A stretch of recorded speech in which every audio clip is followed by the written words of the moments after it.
आपल्या सर्वांना माहीत आहे, मी केंद्रामध्ये मंत्री झाल्यानंतर देशाचे पेट्रोलियम मिनिस्टर हरदीप सिंग पुरी यांना भेटलो आणि या शहराला डोमेस्टिक आणि इंडस्ट्रियल गॅस द्यावा अशी विनंती केली आणि जवळजवळ 4,500 कोटीची गॅस पाईपलाईन मंजूर झालेली आहे.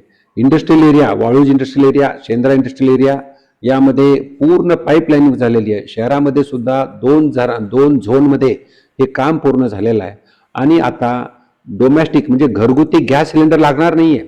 जो गॅस स्वस्त आहे, जो गॅस कधीही संपणार नाहीये, ज्या गॅसमुळे ऍक्सिडेंट होणार नाहीत, असा गॅस आपल्या शहराला 173 किलोमीटरहून लांबून आणला श्रीगोंदावरून आणि ही लाईन दोन वर्षात टाकून झालेली आहे. आता फक्त महानगरपालिकेनंतर आम्ही याचं उद्घाटन करणार आहोत. काही ठिकाणी 3 लाख कुटुंबापर्यंत पोहोचायचं आमचं टार्गेट आहे. सध्या 1 लाख कुटुंबापर्यंत आम्ही पोहोचलोय.